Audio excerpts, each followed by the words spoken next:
Does anybody have any questions? We were looking at Mobius bands last week, maybe the week before. At any rate, Mobius bands are part of topology. So I wanted to talk to you a little bit more about topology, one of the areas of mathematics. There's a number of areas. Sometimes it just feels like all there is when you're in grade school is algebra and arithmetic. But I hope you're seeing in the math appreciation class that there's actually a lot to math. But one of the areas that topology touches on is knots and links. So I have an example here of knots and links that I thought was interesting.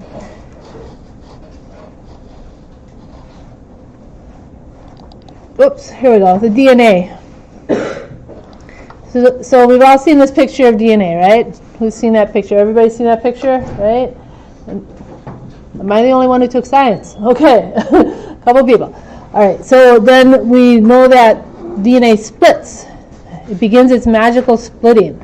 The latter parts spring apart, and one strand peels away from another. So we have a picture of that here. So how many of you have seen this picture of the DNA splitting? Anybody seen that picture? Yes. Okay, heads are nodding. So the two sides of the ladder peel apart to go independently off on their own to gather material and ultimately create duplicates. Unfortunately, it can't be true. The picture we just painted is impossible. Strands entwined in a double helical fashion would be linked, tangled, and crumpled. For example, take two pieces of string and twist one around the other to form a double helix. Remember that the helix is twisted thousands of times. If we start at one end and attempt to pull the two strands apart, the other end would have to spin around thousands of times, and the complicated tangle would disrupt in midstream. The DNA strands would have to be strong and agile enough to untangle and untwist themselves in midstream.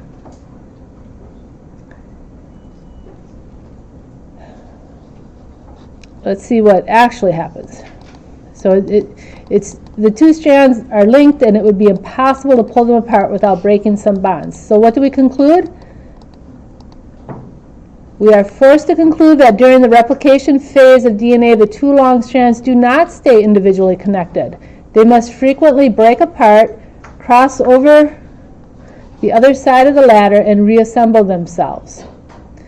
The geometrical linking of the two sides of the DNA requires this process of cutting, moving, and reconnecting during the process of splitting and separating.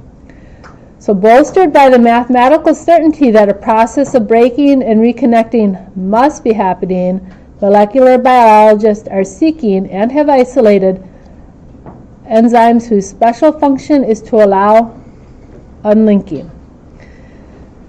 So here the mathematics was in knot theory, and it told biologists, look, this can't be the way it goes down.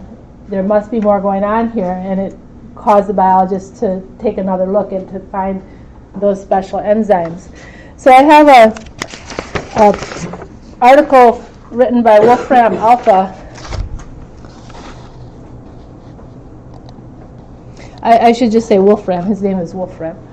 I believe he has the website Wolfram Alpha, which is very helpful. And his article addresses what is the purpose of maths research. And his answer is, it's the abstract nonsense behind tomorrow's breakthroughs. So this article addresses some work that we've been doing, and so that's why I wanted to look at it with you. Any mathematical method used at school or work or anywhere was figured out at some point by a mathematician. Another mathematician may have proven that it always works, and another may have worked out how to use the method in the real world. So that's how the mathematicians build on each other's work. And here's an example that we've talked a bit about. Here it deals with the distribution of prime numbers like 7, 11, 23, or 37, which you cannot divide by another natural number other than 1 or themselves. So mathematicians are constantly looking for primes, as we've talked about, and they've found a prime number that has 22 million digits in it. So that's just huge. But we've looked at tables of primes in our class, and we've seen how scarce they become as numbers get larger. So as it turns out, prime numbers slowly but steadily appear less frequently. They thin out among the larger numbers. Well, the question is how thin they were thinning out. And a breakthrough in 2018 showed that no matter how high we go among the numbers, we will always find two primes that are closer to each other than some constant number. So this is the progress, how mathematicians build on others' work. So for millennia, people have studied prime numbers, and then here in 2014, someone was able to quantify, able to prove that, in fact, the prime numbers wouldn't be separate by more than a constant amount. Then someone found a number. That number was a big one, 70 million. So that's very large. But mathematicians continued to work, and then they brought that number down. So in 2016, they were able to bring that down to 246 digits apart for prime numbers. So underlying all of this is one of the fundamental truths about mathematical research. The applications of mathematics might change with scientific progress, making some mathematical topics more useful at times than others. But because mathematical results are based on logical deductions alone, they actually never become wrong, never get obsolete, and never truly get old. They are just waiting for the right application to arrive. So sometimes mathematics is centuries ahead of the actual work that uses the mathematics in real life. For example, the prime numbers, they're used in encryption. So there certainly wasn't encryption around when people first started studying prime numbers. Well, we're going to move to a new topic today. We're going to look at the fourth dimension. So we open with a question from the author. What is dimension? What questions do you have about the fourth dimension? So I'd like you to get in groups of 2 or 3, and each group will be able to give me a question that we'll write down here and hopefully address during our discussion. Online students, you can think of a question and email me if you want to, okay? So I'll help you get in a group if you're not in a group of 2 or 3, and then we'll see what questions that you have.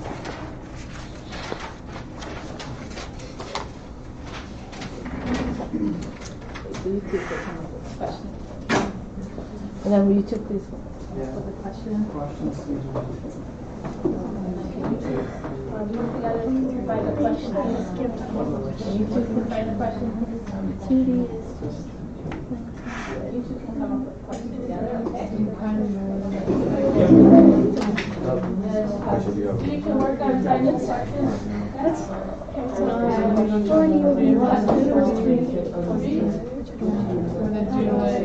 Or like go someone. Yeah, I don't know. I get really sick. But so they like really use on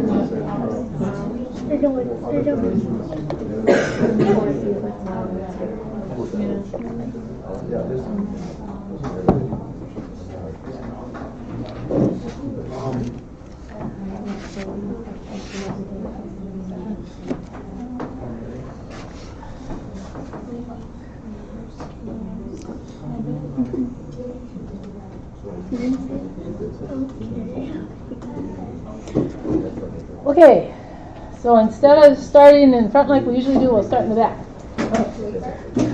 Okay, what is your question? What is the fourth dimension? What is the fourth dimension?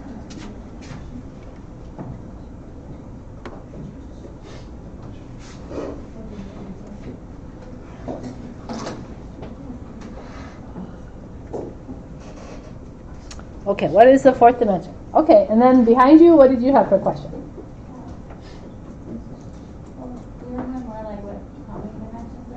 How many dimensions are there? Okay.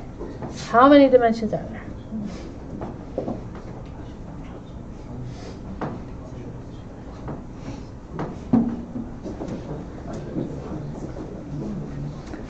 Okay, and then there was another question from that row. What did you have? Pardon? Do we live in the fourth dimension?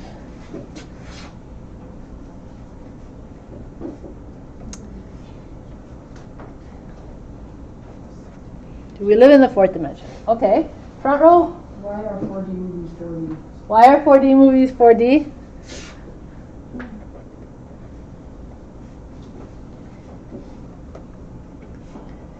If you have one in mind, I'd appreciate if you sent me an email telling me which one, because I don't know that I've seen a 4D movie. But I'd love to see that. Okay. Okay, then what was yours over there? Yeah, if there are more dimensions, and what makes the fourth dimension different from the fifth, sixth, or the dimensions before it? Okay. So If there are more dimensions, what makes the fourth dimension unique? What is the fourth dimension? how is the fourth dimension different from the third or fifth?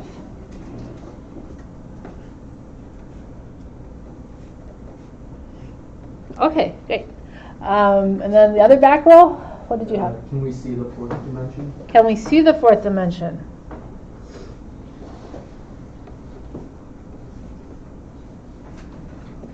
Can we see the fourth dimension? Okay, and then what did your group have?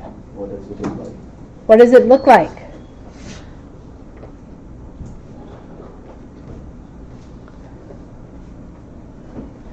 Okay, and then what did you have? And what numbers can you use to calculate fourth dimension? What numbers can you use to calculate the fourth dimension?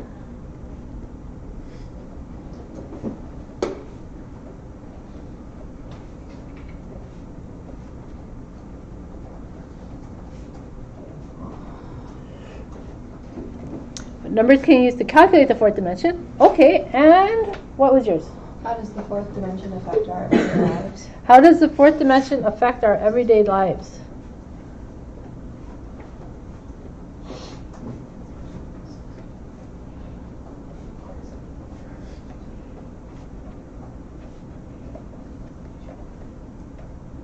Did I miss anybody? Okay. Well, those are all very good questions. You did a good job coming up with questions. So to make their discussion more interesting, I'll answer one that you didn't ask.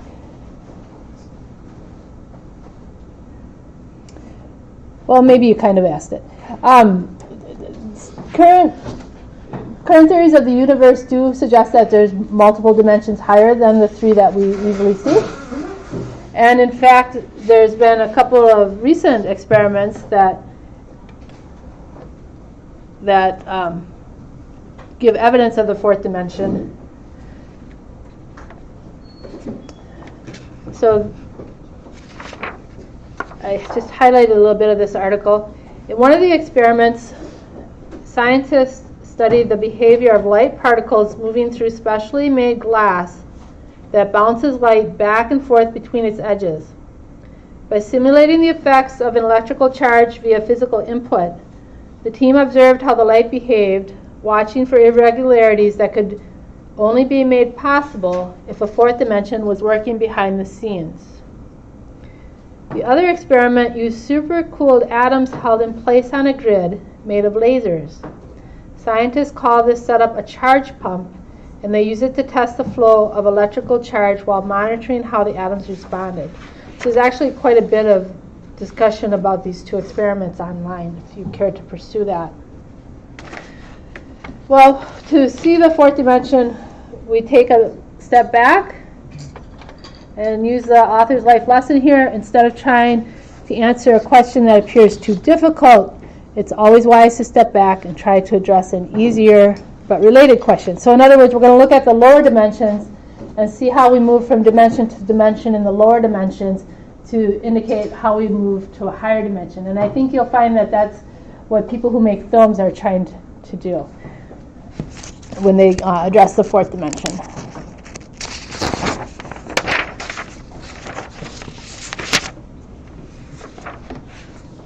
So I'm going to set these aside so I can come back to them at the end of our discussion and make sure we've answered them.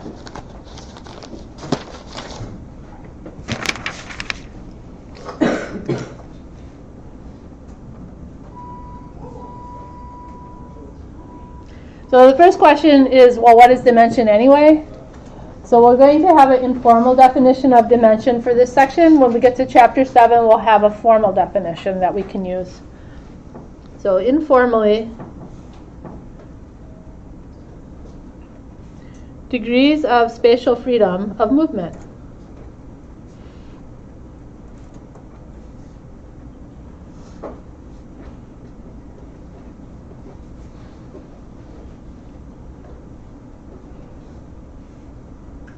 Degrees of spatial freedom of movement, or how many pieces of information to locate a position.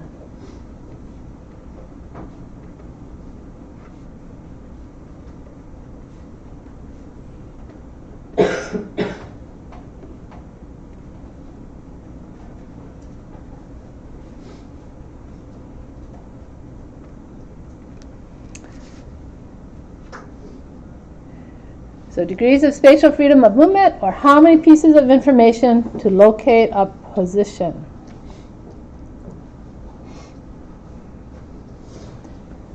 So we'll start with the very smallest dimension, 0 dimensions.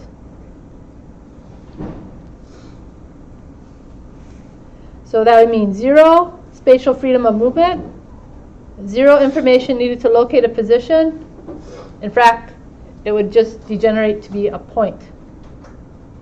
And even a point has no thickness, right? I have to draw a point so it looks like it has thickness, but there is no thickness to a point. So no freedom of movement. Looks very confining. But hey, if you lived in the 0 dimension, you'd already be home right now. All right, 1 dimension.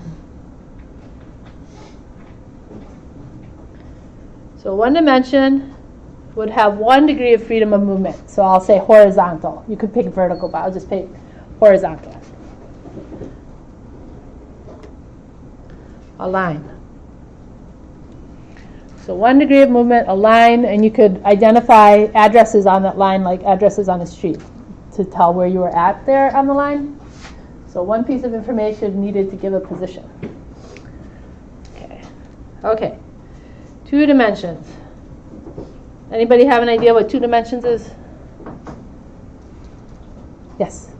Perpendicular, like an intersection. Yep. So you have perpendicular line now. So you have the horizontal direction, but we add a second direction, vertical. So you have horizontal and vertical, and now there's 2 degrees of freedom of movement. You can move horizontally or you can move vertically. You can make ordered pairs in the plane with 2 numbers to tell where you're at in the plane. So 2 pieces of information to identify where you're at. For example, here's 1, 2. 1 to the right and 2 up.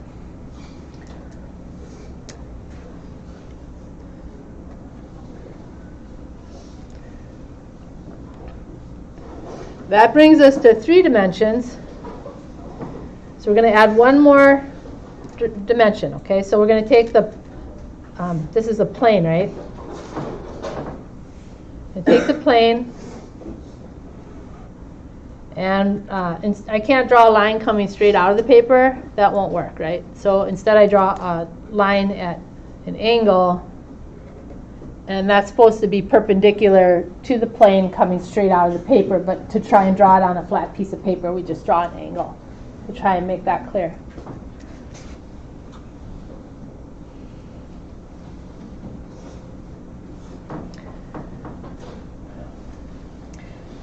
So we just keep going perpendicular. We start with a point, we drag it horizontal, we make a perpendicular direction, and then we make another perpendicular direction. So we're always going perpendicular, another 90-degree direction from what we have. So the 4th dimension, we would have the 3 dimensions that we have. So 3 perpendicular. Oh, that's terrible.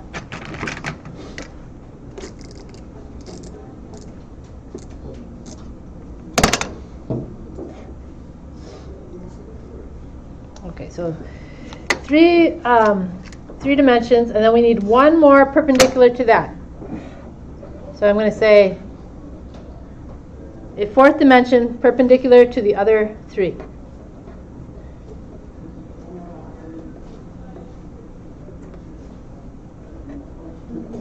perpendicular can be abbreviated with an upside down T, and so that upside down T means perpendicular. A fourth dimension perpendicular to the other three. Somehow.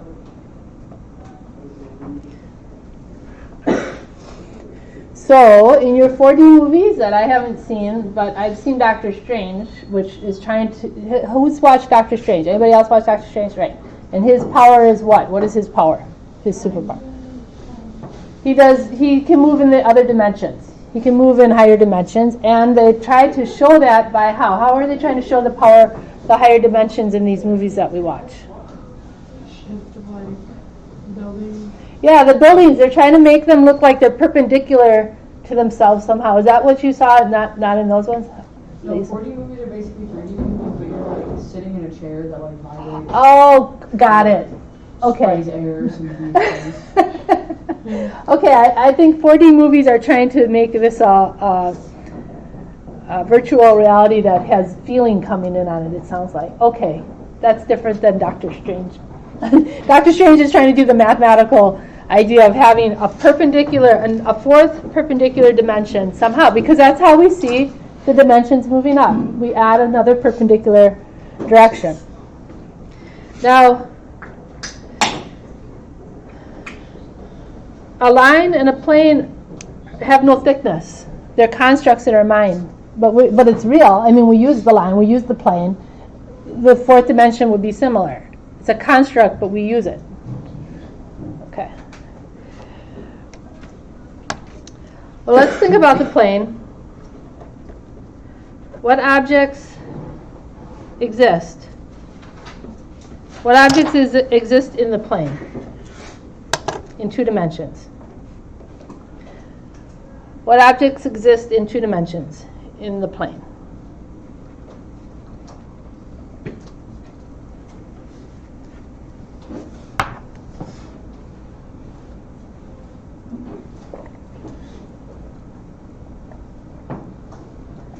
Yes. Drawings. Drawings exist in the plane. Okay, so you could have a flower, you could have a smiley face. That's a terrible smiley face. Oh well, okay. You could have a square. I better stick to circles and squares. All right, circles and squares. So any drawing can be a 2-dimensional drawing in the plane here. Let's consider the boundaries.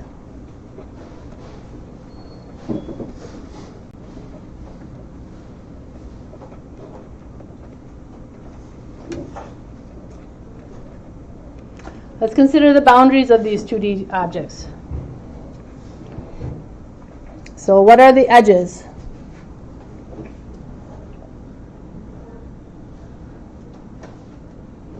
Yes. In the 1 dimension. Yeah, they're one-dimensional lines.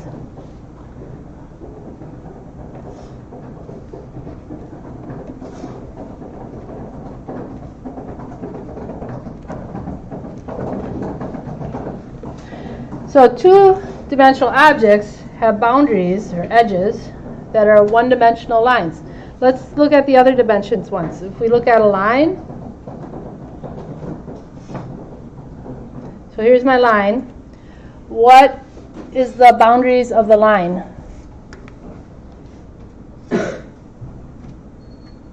What holds the line? What caps the ends? Points. Points. Yeah, so the line's 2D, and its boundary are one-dimensional. I said that wrong, didn't I? The line is one-dimensional, and its boundaries are 0-dimensional.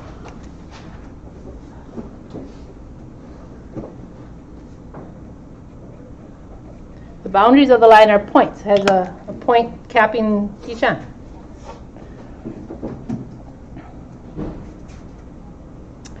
What about 3-dimensionals?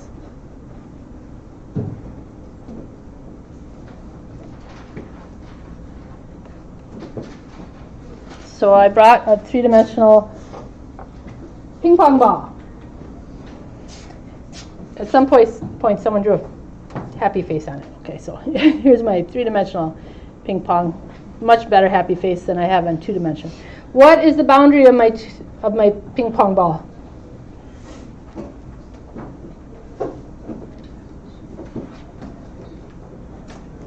What is the boundary of that ping pong ball? What separates it from the space around it?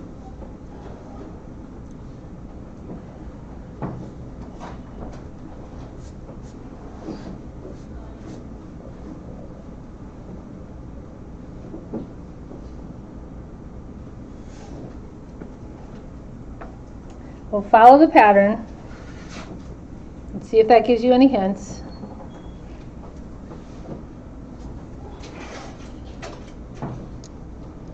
So the 2D objects were encompassed about by a line, separated them from the plane about them.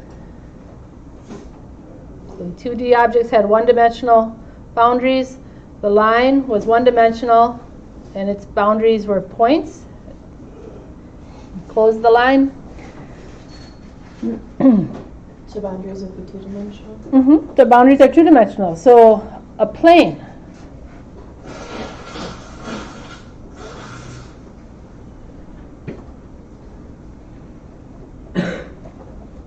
So the shell of the ping pong ball has thickness to it, but we'll think of it as not having thickness. It's separated from the space around it by this thin plane that's been curved around it. So you could make slices in the plane and flatten it. So the boundaries on this three-dimensional object are just the two-dimensional plane that encompasses it.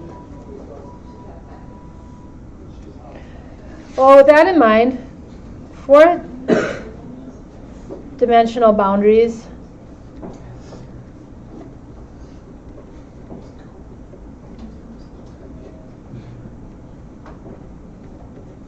if we could see a fourth-dimensional object, what would its boundary be?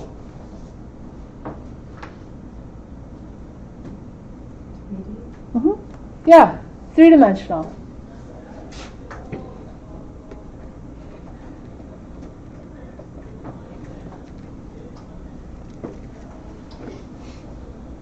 So we're examining lower dimensions to see how they move from dimension to dimension, so we can see how a third dimension would move to a fourth dimension. Let's go ahead and pursue that a little more deeply here. Let's particularly look at cubes.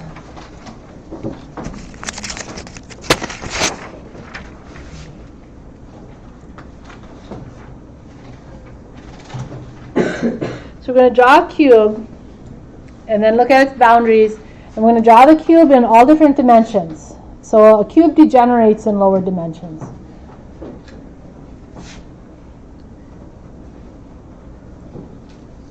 In 0 dimensions, your cube just degenerates to a point. So that's all that's going to fit in there.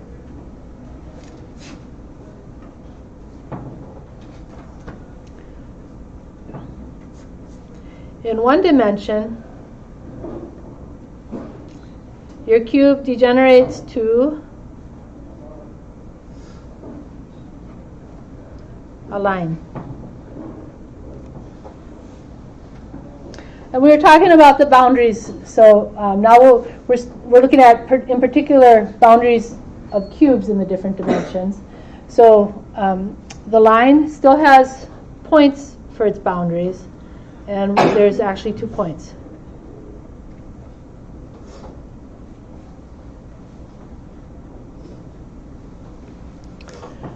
So the one-dimensional line has 2 zero-dimensional boundaries, 2 points.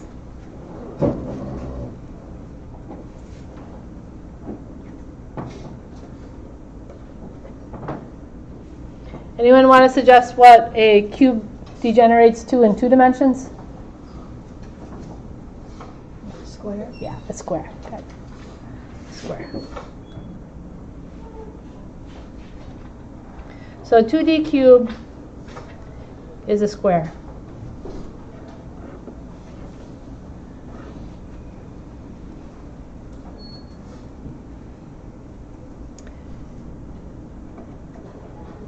So the boundaries of the 2D cube are lines. And how many lines are there? 4. 4 lines.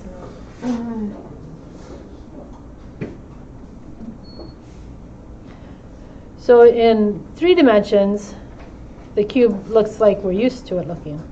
You'll be drawing lots of cubes. So try and get in the habit of drawing one square and then offset another square. And once you have the 2 squares drawn, connect the corresponding corners, corresponding vertices.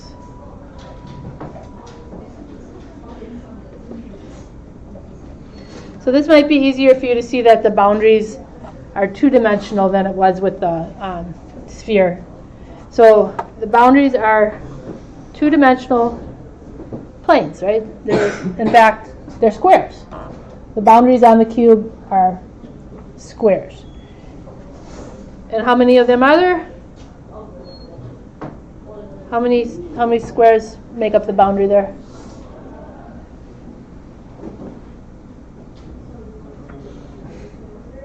That's too easy a question, right? You shouldn't ask too easy questions. There's 6 squares. Okay, so 3D cube has boundaries that are 2D squares. All right, now in 4 dimensions, a 4D cube is called a hypercube. And we will be drawing this, but we'll wait till later on in this section to draw it.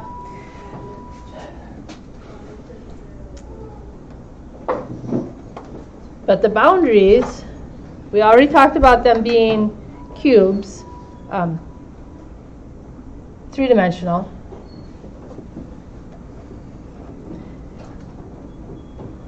And in fact, the boundaries would be 3D cubes, just like for the 3D cube, the boundaries are 2D squares. So the boundaries are what was in the lower dimensional cube. So the squares in the 2-dimension become the boundaries of the 3-dimensional cube. The lines from the 1-dimension become the boundaries of the 2-dimensional cube. The squares from the 2-dimensional cube become the boundaries of the cube in 3 dimensions. That's why we're focusing on the cube, so you can see this growing here. And then in the 4th dimension, the boundaries would be 3-dimensional cubes. How many would there be? Who's followed that pattern and can see?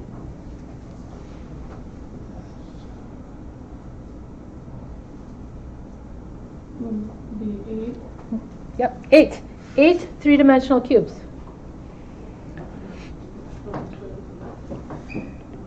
Now this 3D cube, you could take those 6 faces and unfold them. So you could take the 6 faces of the 3-dimensional cube and unfold it to give this look of the cube flattened out into 2 dimensions. Well, we can do that with the 4-dimensional cube. So here's the best I can do for that. Okay, so we take the 4-dimensional cube, and we're going to take the view of it that corresponds to this 2-dimensional view of the 3D cube. So we're going to have 8 3D cubes, and I have numbered where the different cubes would connect to one another. So if we could move in the 4th dimension, this bottom would actually connect up here without distortion, just like this piece would actually curve up and end up here on this 6D cube. So the hypercube would have 3D boundaries because the boundaries on the cubes in lower dimensions are 1 dimension lower. Well, we want to continue thinking about how we see from dimension to dimension. And to do that, I'm going to tell you a little bit about flatland. before we look at Flatland, we'll need to look at a coin. So please take a coin out. Hopefully you have one. Sometimes students don't have coins. But if you do, please get it out.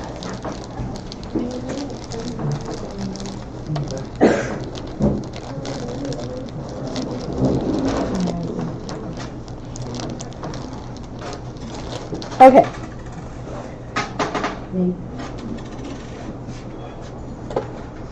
So here I have my coin, a dime. Now the dime has a little thickness, but just ignore that because we're in the physical world and that's the best we can do. So ignoring the thickness of the dime, it's two-dimensional, right? If you just think of it as a two-dimensional object that we ignore the thickness on. Now as you look at it from above, it's round. But now I want you to get on eye level. So online students, you would hop out of your chair and get down so your eyes are on level with your dime, and that's what I'm doing. Or some of you are lifting your dimes up. Okay. So what do you see now? What shape do you see when your eyes are level with the dime? So you're bringing your eyes level with the dime, and then what do you see? Rectangle. Okay, a rectangle because it has a little tiny thickness. So we ignore the thickness and we have a line. Yeah, we have a line. Okay. So if you were trapped in the plane with the dime, you would see a line. And that brings us to our story about Flatland. So Flatland is a book written in 1884 by a man named Abbott. This idea of looking at higher dimensions is not a new idea, and Abbott did a really fine job of describing going from 3D to 2D or from 2D to 1D in his book on Flatland. It's a fun book to read. It's only about 100 pages. You can get it from the Gutenberg Project for free, and so I have a link on D12 Content if you wanted to download that and read it. I thought about assigning it all for you to read, and then I thought you'd probably rather have the Cliff Notes. So that's what we're doing in class, okay? So see if you can see how this brings you to tell the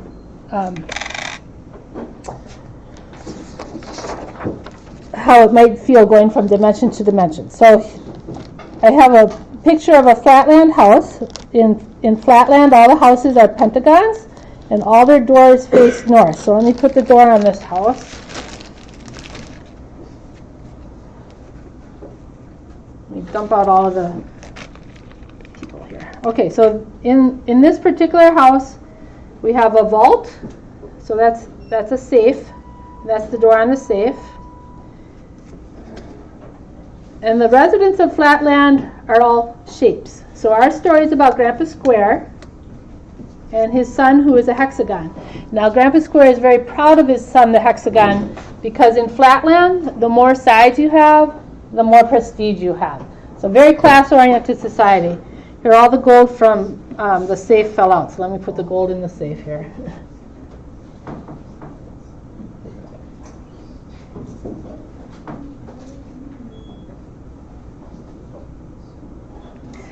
So these are some fronts of Grandpa Square. In Flatland, the more sides you have, the more prestigious you are. So the lowest down rank are the lines. The lines are the least prestigious of all. And then we have triangles come after that. Equilateral triangles are the best.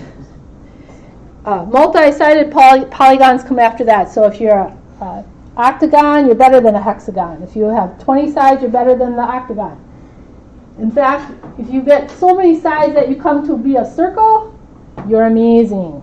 You get to be the priest or the politicians. Now, what do the residents of Flatland see when they look at each other?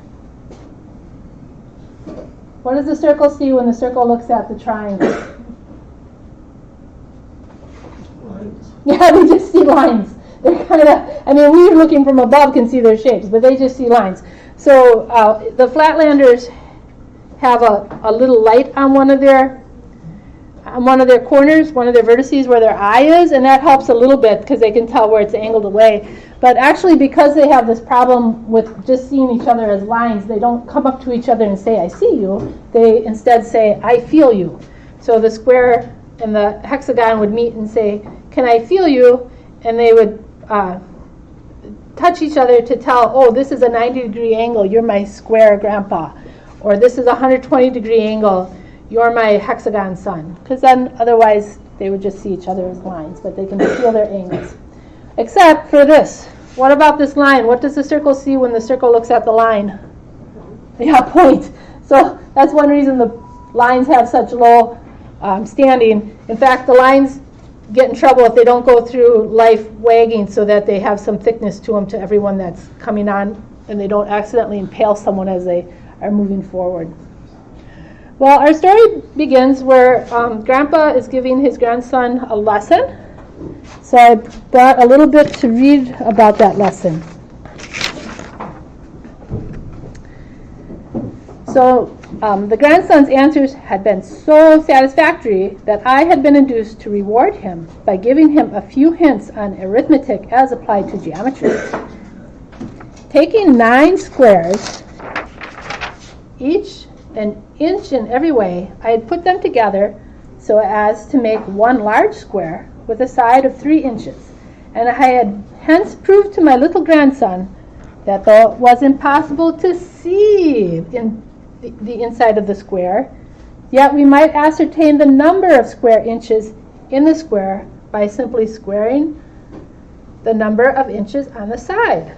And thus, said I, we know that 3 squared, or 9, represents the number of square inches in a square whose side is 3 inches long. The little hexagon meditated on this a while and then said to me, but you have been teaching me to raise numbers to the 3rd power. I suppose that 3 cubed must mean something in geometry. What does it mean? Nothing at all, replied I, not at least in geometry. For geometry has only 2 dimensions. And I began to show the boy how a point, by moving through a length of 3 inches, makes a line. And a line of 3 inches, moving perpendicular to itself through a length of 3 inches, makes a square 3 inches on every way, which may be represented as 3 squared. Upon this, my grandson, again returning to his former suggestion, took me up rather suddenly and exclaimed, well then, if a point by moving 3 inches makes a line of 3 inches represented by 3, and if a straight line of 3 inches moving parallel to itself makes a square of 3 inches every way represented by 3 squared, it must be that a square of 3 inches every way moving somehow parallel to itself, but I don't see how, must make something else, but I don't see what, of 3 inches every way. And this must be represented by 3 cubed. Go to bed, said I, a little ruffled by this interruption. If you would talk less nonsense, you would remember more sense. So grandson got sent to bed. But, unbeknownst to Grandpa, a 3-dimensional visitor had been listening. Sphere had been visiting from the 3rd dimension, and seeing Grandpa giving this lecture, he said to Grandpa, your grandson is right. Grandpa looked around. What's that noise? I'm hearing things. And Sphere said, no, you're not hearing things. Your grandson is right. There is 3 cubed. 3 cubed is 3 dimensions. Grandpa looked around again and saw no one. He said, I must be hearing things. I must have eaten some pepperoni pizza that didn't agree with me. And Sphere said, no. And Sphere picked up a gold coin from this vault and dropped it in front of Grandpa. Well, that startled Grandpa. So now Grandpa Square believed there was someone there. He said, show yourself, show yourself. So Sphere settled on the plain in flat land. Well, what did Grandpa see when Sphere sat on the plain like this?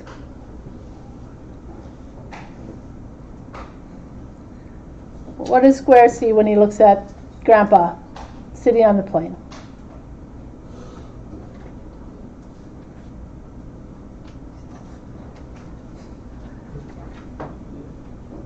see anything, but would. If he's sitting on the plane, how much of the ball, how much is just a point? Yeah. So Grandpa was not much impressed when he sees this point. So Sphere, realizing this, said, here, I'm going to pass through your plane, and you can see me then. So Grandpa looks, and here's Sphere. He passes through the plane up and through the plane down. And then he sits on the plane again. Well, what did Grandpa see as the Sphere passes through the plane up and through the plane down? Then what did the Grandpa see? Do you know? Do you know? Do you have an idea? What would the Grandpa see as the ball passed through the plane? A line. Yeah. And the line would change, right? It would be a point, it would grow fat, and then it would grow back to being a point again. So Grandpa knows there's something going on now. So he says, well, can I feel you? And the Sphere says, fine. Okay, so Sphere does that again. And this time, since Grandpa's feeling him, he can feel that the circle, the point grows to be a circle, which grows and grows and grows, and then shrinks and shrinks and shrinks to be a point again. And the Grandpa is amazed. The Grandpa says, you are a circle of circles. You are amazing. I worship you. And the Sphere said, nonsense, nonsense, nonsense. So the Sphere says, look, no, I'm just from the third dimension. There is more. Let me show you. So the Sphere picks up Grandpa Square and takes him for a ride in the third dimension. And the Sphere explains, there's not just north and south and east and west. There's up. And the Grandpa is amazed. He says, wow, I can see inside my house. I can see inside my safe. Hey, you took my coin out. Okay, I can see my friends outside. I can see inside my friends. This is amazing. There's not just north, south, east, and west. There's up. And Sphere says, yes. Now go tell your friends. So Grandpa goes and he tells his friends, there's not just north, south, east, and west. I've had this amazing visitor from well, I'm not sure where, but he's from north, south, east, west, and up. Well, they looked at him skeptically, his friends, and then the politician took Grandpa Square away off to an insane asylum, where he was heard to murmur for the rest of his days, up, not north, up. Sad, right?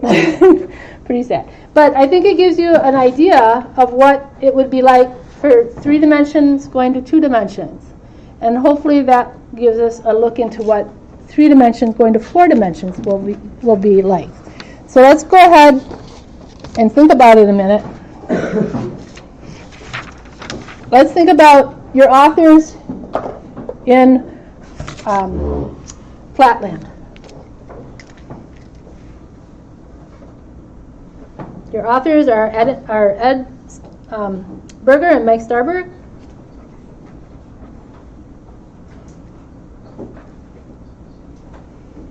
Okay, so Ed and Mike are going to be in a 2D plane, and we can think of them as being in Flatland.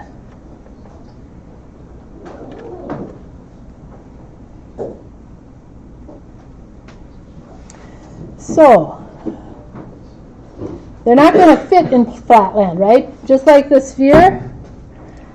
Just like the Sphere wouldn't fit in Flatland, because they're not flat. So only a cross section of Ed and Mike fits. So let's pick a cross section that has an eye so that they can see. So we're thinking then of this cross sections here through their eyeball, okay, like that. So they're really not getting much of their nose on at all, if any. But we'll get an eye and some of their mouth. Now, would their ear be there if I took a cross section through their eyeball? Yeah, no ear. Okay, their ear is not in the plane. We're just getting what fits in 2 dimensions. So it's just a slice of them, and I'm picking a vertical slice. Okay. However, their brain, there'd be a slice of their brain there. And some esophagus and some lung. Okay, so and some hair, that will make them look more attractive. Okay, there we go. Okay, so this will be Ed. And then we have Mike.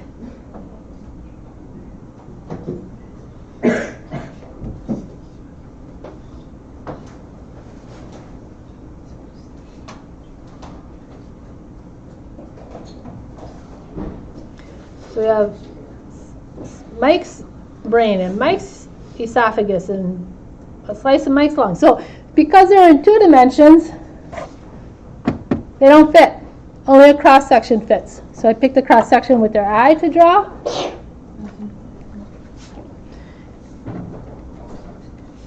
And then I have a question for you.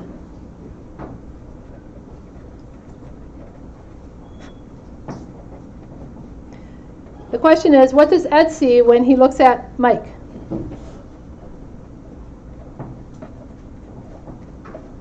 What does Ed see when he looks at Mike?